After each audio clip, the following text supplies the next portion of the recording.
5월은 가정의 달입니다. 새로운 가정의 달을 맞이하여서 우리 찬양대 찬양했던 것처럼 하나님의 기쁨과 감사가 가정마다 넘쳐나서 정말 5월 한 달 기쁘게 걸어가는 우리 이람의 모든 가족들이 될 수 있기를 주님의 이름으로 축복합니다.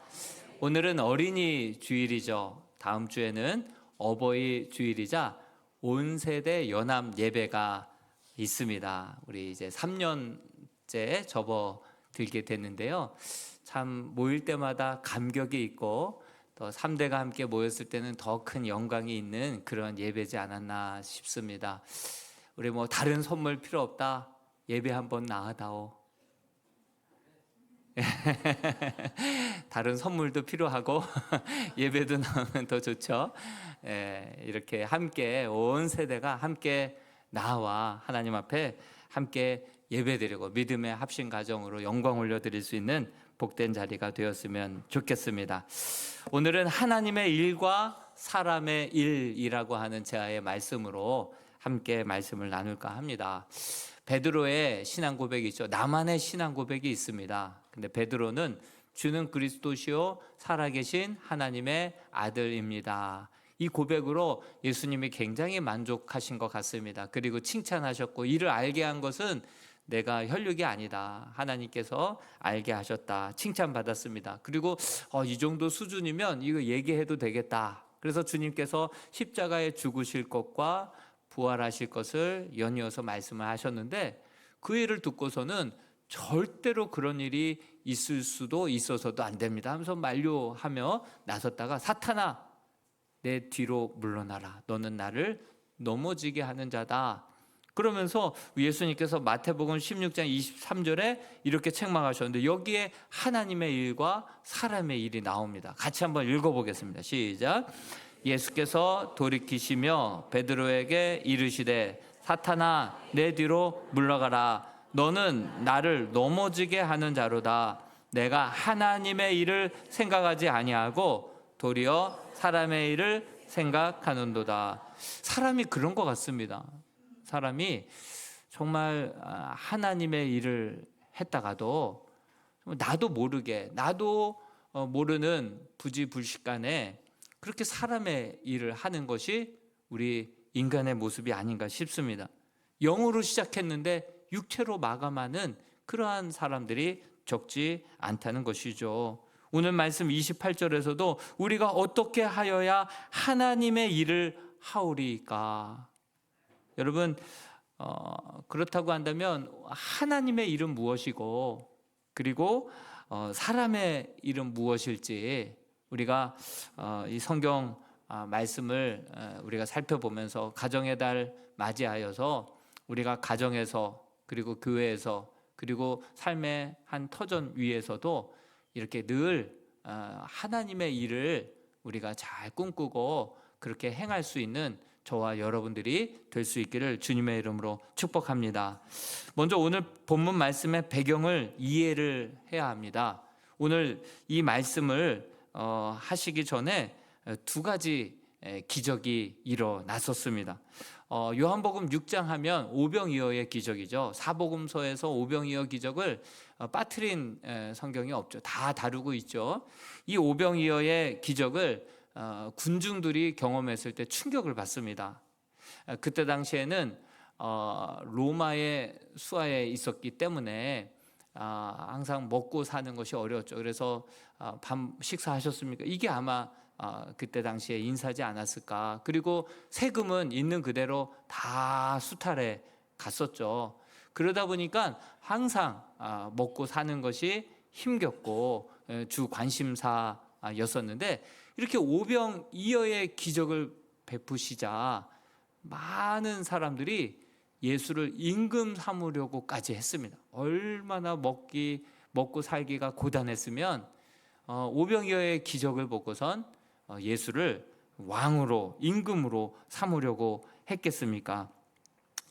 주님께서는 이때가 바로 나에게도 제자들에게도 위험한 때인 줄 알고 무리를 막 흩으시고 제자들을 즉시 서둘러 배에 태워서 건너편으로 보내시고 우리 예수님은 산으로 올라가셔서 기도하셨습니다. 하나님, 사람들이 나를 막 임금 삼으려고 인기가 높아 이때 조심하게 하시고 교만하지 않게 하시고 내가 온 목적을 잃어버리지 않게 이런 기도하시지 않았겠습니까?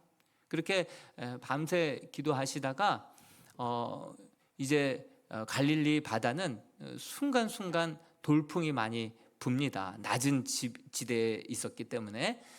그래서 새벽 한 3시 정도 됐을 때 제자들만 따로 보냈던 그 배에 풍랑이 일고 제자들이 죽게 되자 막 불안에 떨고 있었을 때 예수님께서 내려오셔서 그 바다 위를 걸으시고 그리고 제자들에게 찾아가셔서 안심시키시고 바다로 건너갔던 그 두 번째 기적이 있었죠.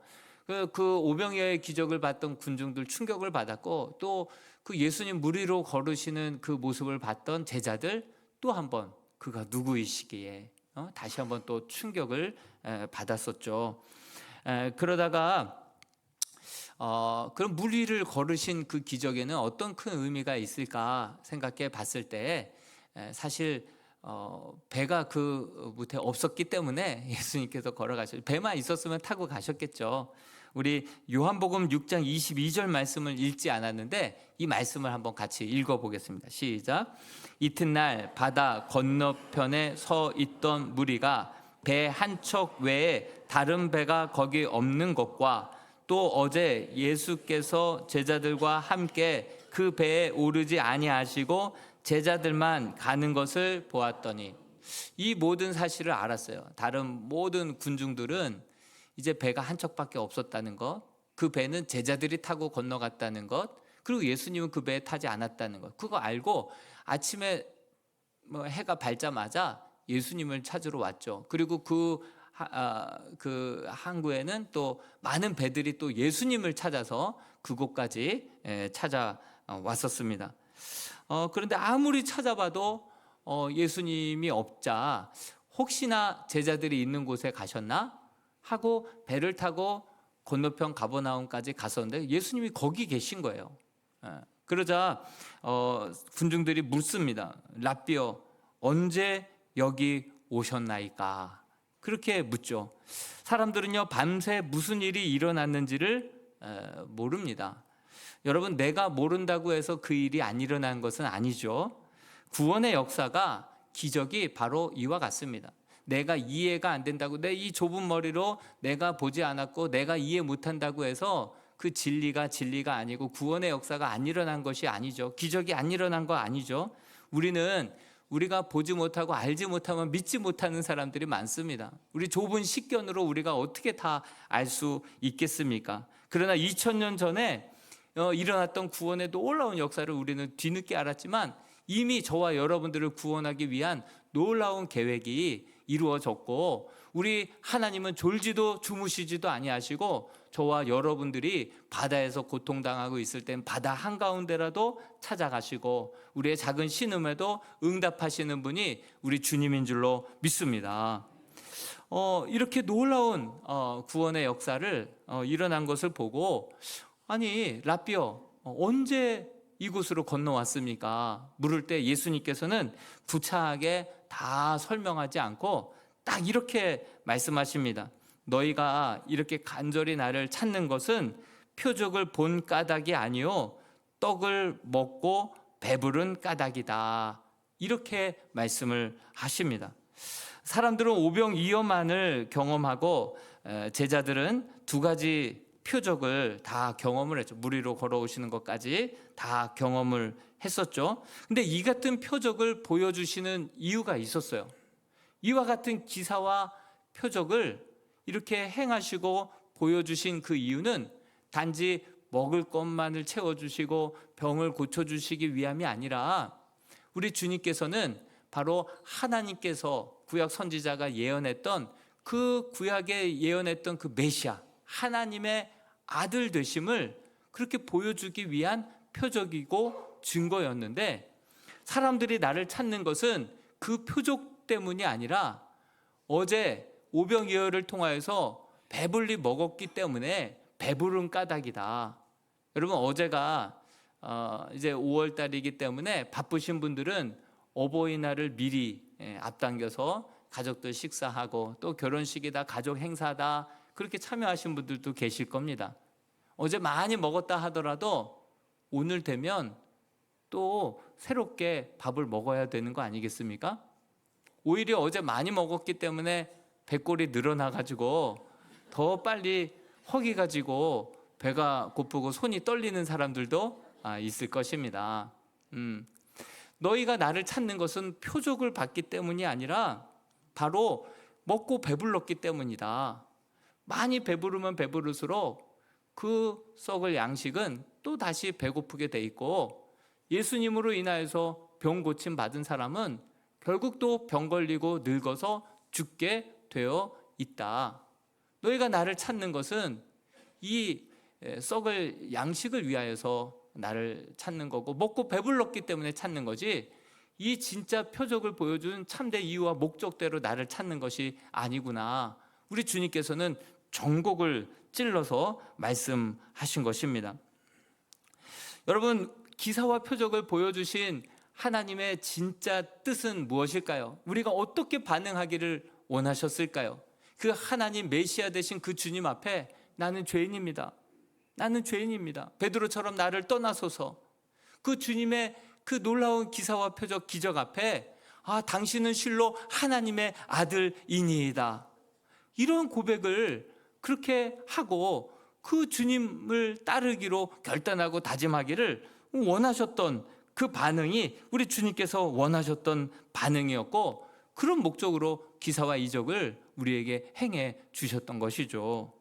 그런데 사람들이 눈에 불을 켜고 예수님을 막 찾아다닙니다. 광야로 가시면 광야로 가고 물 건너 가시면 물 건너서라도 예수님을 막 따라다니고 쫓아다니는데 이유가 어디에 있습니까? 먹고 배불렀기 때문에 무엇을 먹을까? 무엇을 마실까? 무엇을 입을까?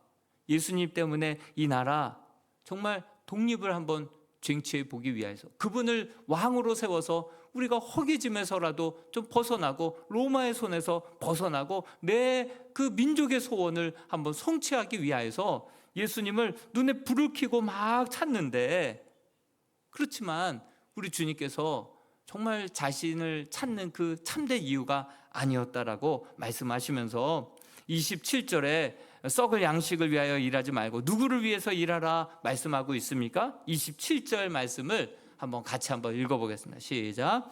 썩을 양식을 위하여 일하지 말고 영생하도록 있는 양식을 위하여 하라.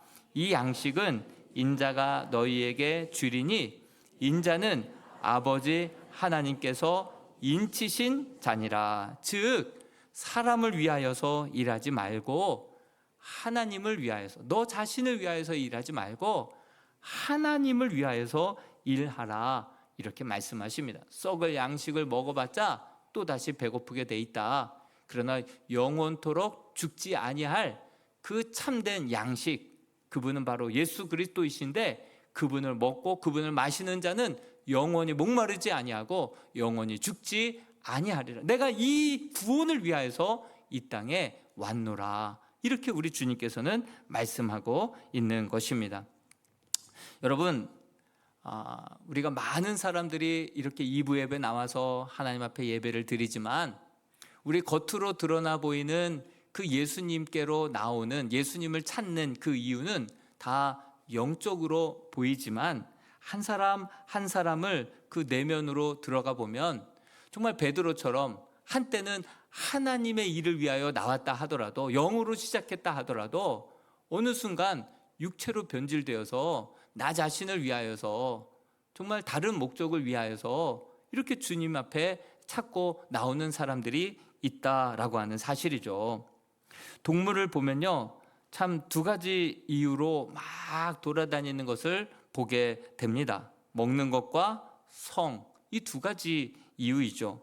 막 고기 잡는 배가 막 물고기를 잡다 보면 그 위에 갈매기들이 막 이렇게 날아다니는 것을 보게 됩니다. 무엇 때문입니까? 하나라도 떨어지는 물고기 쉽게 캐치해 가려고 그렇게 위에서 맴맴 도는 것을 보게 되죠. 여러분, 막 사자가 막 전속력을 향해서 달려가는 것 무엇 때문입니까? 짐승을 잡아먹기 위하여서 달려가는 것이죠. 여러분, 눈 덮인 산에서 짐승이 민가까지 막 내려오는 것 무엇 때문입니까?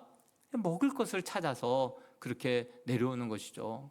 저도 미니 칸이라고 하는 그 강아지를 키워봤는데 두 가지 목적이에요. 두 가지 목적. 예? 항상 관심이 언제 나갈까? 뭘 먹을까? 예? 거기에만 혈안이 되어 있는 그런 모습을 보게 됩니다. 그런데 인간이 그럽니다. 아니, 성도임에도 불구하고 겉모습은 그렇게 영적으로 그렇게 치장을 했지만 그 속을 들여다보면 정말 썩을 양식을 위하여서 그렇게 나오고 자기 자신을 위하여서, 가족만을 위하여서 그렇게 신앙생활 하는 사람들이 적지 않다. 하나님의 비전, 하나님의 꿈, 하나님의 나라와 영광에 대해서는 전혀 관심도 순종도 그런 헌신도 없이 그저 나의 마음의 안정, 나의 마음의 소원, 나의 기도의 응답, 이것을 위하여서 나오는 그러한 성도들도 적지 않다라고 하는 사실이죠. 영생을 얻게 하는 영혼의 양식을 위하여서 일하라. 그러자 제대로 된 질문을 이제서야 합니다.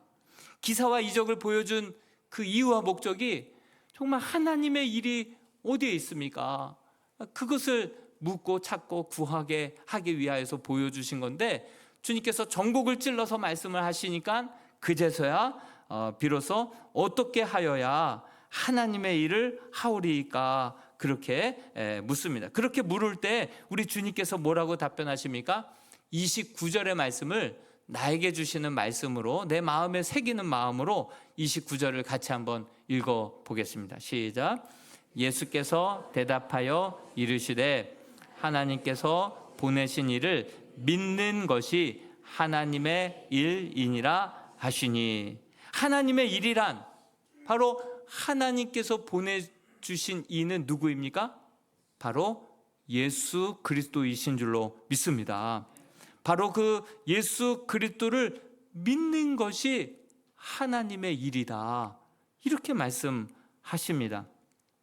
뭐 이렇게 해라 저렇게 해라가 아니라 믿는 것이 하나님의 일이다, 이렇게 말씀하십니다. 다만 예수님의 표적을 통해서 예수님이 하나님께서 보내주신 하나님의 아들, 그 인자임을 알고 믿고 그가 행하신 모든 일들, 나를 위하여서 이루어 주신 그 모든 일들을 온전히 믿기만 하는 것, 믿는 것, 그것이 바로 하나님의 일이다, 이렇게 말씀하고 있는 것입니다.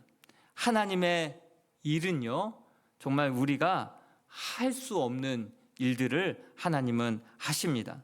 사실상 하나님의 일이 하나님 보내신 일을 믿는 것이라고 하는 이유는, 하나님의 일에는 사람이 할 수 있는 일이 하나도 없기 때문에 그렇습니다. 천지를 창조하신 일, 여러분 우리가 뭐 힘이라도 보탤 수 있습니까?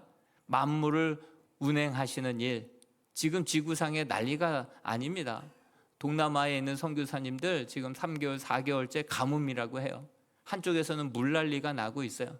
우리가 잘 관리해서 그렇습니까? 우리의 탐욕으로 정말 이 환경을 우리가 잘 보존하지 못하고 관리하지 못하자 이곳에서는 가뭄이, 저쪽에서는 홍수가 지금 난리가 아닌 것을 우리는 보게 되죠. 만물을 운행하시는 일, 이 하나님의 일이죠.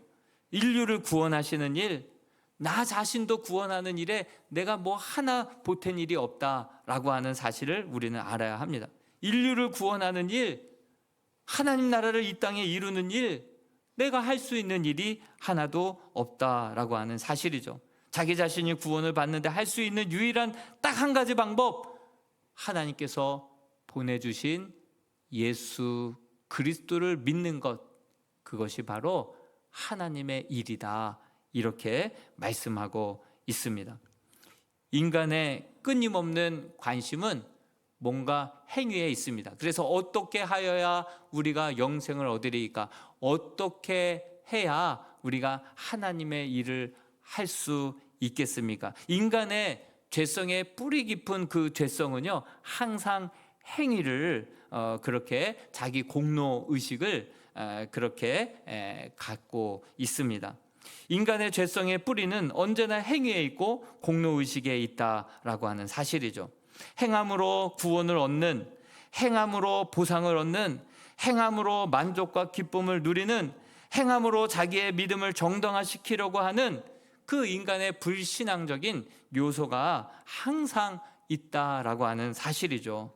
그런데 예수님의 대답을 보십시오. 하나님께서 보내신 이를 믿는 것이 하나님의 일이다. 이거 아주 놀라운 답변, 대답이십니다. 하나님은 언제나 믿음과 은혜를 이야기하고 있습니다. 인간은 언제나 행위와 공로를 주장하고 있습니다. 자기의 의를 자랑하고 있습니다. 인간은 처음에는 하나님의 은혜로 시작하지만 1년 지나고 2년 지나고 3년 지나다 보면 어느덧 자기 공로에 빠져 있고 율법주의에 빠져 있는 모습들을 보게 됩니다. 그래도 이것저것을 행해야 되지 않겠냐, 봉사해야 되지 않겠냐, 기브앤테이크인데 내가 이렇게까지 했는데 하나님 나에게 이러실 수 있으십니까? 하나님께 섭섭병에 걸리는 경우가 다 자기의 공로의식에 빠져 있기 때문에 그렇지 않습니까? 내가 이렇게 교회에서 충성봉사했는데 내게 어떻게 이렇게 대하실 수가 있습니까? 하나님 앞에 섭섭해하고 교회에 섭섭해하는 경우가 있죠. 인간은 언제나 행함과 공로를 주장하고 하나님은 언제나 믿음과 은혜를 강조하고 있는 것을 보게 됩니다. 그러나 진짜 하나님의 일이라는 것이 뭐냐? 아들을 믿는 것이 하나님의 일이다. 여러분, 진짜 아무것도 하지 말라는 것인가요? 그게 아니라 제대로 믿으라는 것입니다. 온전히 믿기만 하면 주님이 내 안에 거하시고 주님이 내 안에서 역사하심으로 말미암아 정말 참된 의로운 삶을 내 안에 계신 주님이 살게 해 주실 줄로 믿습니다. 그것이 참 믿음입니다. 예수님은 우리를 위하여서 십자가를 지심으로 저와 여러분들의 죄를 다 담당해 주신 줄로 믿습니다. 우리 주님께서는 다시 사흘 만에 부활하심으로 저와 여러분들을 진정 새롭게 바꾸어 주신 줄로 믿습니다. 우리 주님께서는 하늘로 승천하심으로 말미암아 우리에게 가서 처소를 예비하고 내가 와서 다시 너희를 나 있는 곳에 영접하겠다, 우리에게 천국을 준비해 주신, 약속해 주신 것입니다.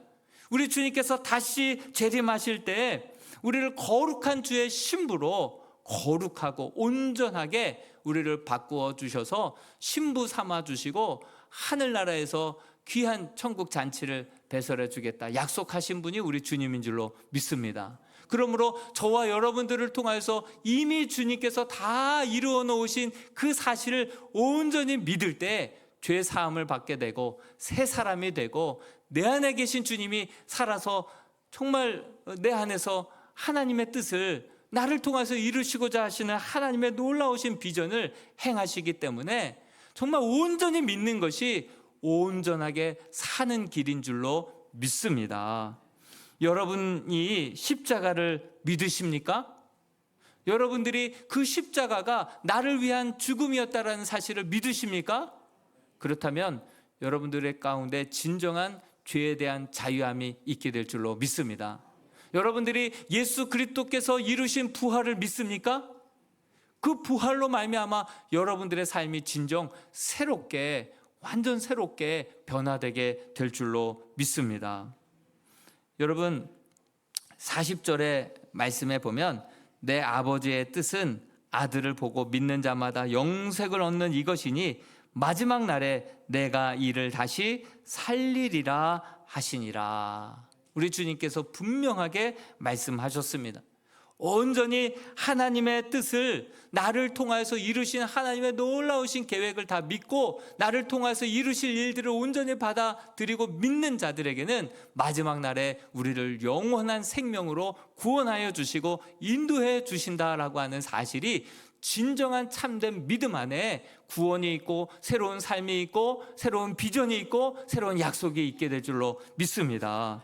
그러므로 아무것도 하지 말라는 것이 아니라 제대로 믿으라는 것입니다. 믿게 되면 제대로 살게 되게 될 줄로 믿습니다. 내가 사는 것이 아니요 내 안에 그리스도께서 사시는 것이라. 그분이 저와 여러분들을 통하여서 놀라운 일들을 장차 행하실 줄로 믿습니다. 여러분, 이렇게 되면요, 어떤 일이 생기겠습니까? 나의 열정이 아니라 주님의 열정으로 살게 될 줄로 믿습니다. 나의 사랑이 아니라, 나의 조건적인 사랑이 아니라 원수까지도 사랑하는 그러한 사랑의 힘이 우리 안에 생기게 될 줄로 믿습니다. 그저 용서를 잘 못하겠는데 정말 주님의 영이 정말 믿어지고 주님의 능력이 내 능력이 될 때 원수까지도 용서하고 사랑하게 되는 그 힘이 내 배에서 생수의 강이 샘솟듯이 생겨나게 되는 줄로 믿습니다. 그 나의 비전이 아니라 주님의 비전이 나의 비전이 되고 주님의 미래가 나의 미래가 되는 그런 놀라운 인생의 변화가 참된 믿음에서부터, 진정한 거듭남에서부터 내가 죽고 내 안에 예수로 살아갈 때, 그리고 온전히 순종하고 내 삶을 전적으로 의탁할 때 그런 놀라운 변화가 일어나게 된다라고 하는 사실입니다. 여러분, 38절 말씀도 같이 한번 읽어볼까요? 시작. 내가 하늘에서 내려온 것은 내 뜻을 행하려 함이 아니요 나를 보내신 이의 뜻을 행하려 함이라. 내가 죽고 온전히 예수로 살아갈 때 우리 안에 주님께서 살아서 하나님의 뜻, 나를 향한 하나님의 놀라운 계획을 온전히 이루어 가실 줄로 믿습니다. 여러분, 기독교인이 하나님의 일에 대해서 정말 잘못 착각하고 있는 것들이 너무나도 많아요. 저는 목사로서 하나님의 일은 무엇이겠습니까? 설교겠죠. 근데 설교를 열심히 준비하고 하는 데 있어서 이것이 사도 베드로처럼 어떨 때는 하나님의 일이 되었다가 어떨 때는 사람의 일이 될 때도 있다라고 하는 사실이죠. 설교를 해도 내가 마음에 막 상처가 묻어 있고 막 성도님들에 대한 분노가 막 담겨져 있어서 내가 하고 싶은 말을 그냥 성경 여기저기 구절들을 끌어다가 이렇게 살아야 됩니다. 왜 이렇게 못 삽니까? 뭐 이렇게만 내 하고 싶은 이야기를 성경을 빌어서 얘기한다고 한다면 그것은 하나님의 일이라고 할 수 없고 사람의 일이라 할 수 있을 것입니다. 단지 내가 위임을 받고 인정을 받고 칭찬을 받고 교회 외형적으로 부흥을 위하여서 설교만을 준비한다고 한다면 그것은 그 순간부터 하나님의 일이 아니라 사람의 일이 될 수 있습니다. 여러분, 선교하면 무조건 하나님의 일이 아니라 정말 이 좁은 땅덩어리에서 내가 경쟁하기 어렵다, 그래서 선교 나가고 또 자녀들에게 더 해외에 더 넓은 기회를 주기 위해서 국제학교 있는 쪽으로 그 나라를 기도하면서 결정하는 것이 아니라 그냥 좋은 조건으로 아이들을 키워서 전 세계를 무대로 뻗어나가게 하기 위해서 자녀 교육 때문에 그렇게 선교지를 선택하고 선교지에서 그 영혼을 품기보다는 정말 많이 홍보하고 더 많이 알려서 많은 후원금을 받기 위해서 노력하고 있는 선교사님이 있다고 한다면 그것은 결코 하나님의 일이라고 말할 수 없을 것입니다. 선교를 해도 하나님의 설교 목회를 해도 그것이 한순간 잘못하고 삐끗하면 하나님의 일이 아니라 사람의 일이 될 수 있다라고 하는 사실이죠. 여러분, 가정도 마찬가지입니다. 가정에서도 예수를 믿는 부모라고 하면서 그저 자녀들에게 세상적인 가치관만 강요하고 공부만 하라고 막 닥달하는 부모가 있다라고 한다면 이것을 믿음으로 키우는 것이 아니라 내 정력으로, 내 욕심으로 키우고 정말 내가 이루지 못한 그 한을 자녀를 통해서 이루려고 하는 것, 이것은 어떻게 하나님의 일이 아니라 자기의 정력으로, 욕심으로 자녀를 대하는 것이죠.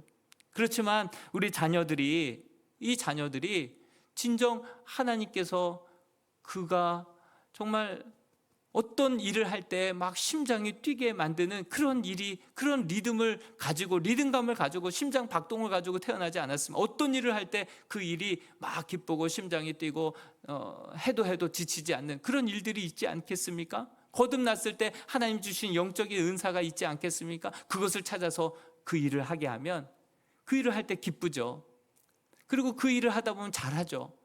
잘하다 보면 자기 그릇도 좀 그렇게 챙겨서 남들도 도와줄 수 있는 일들을 할 수 있겠죠.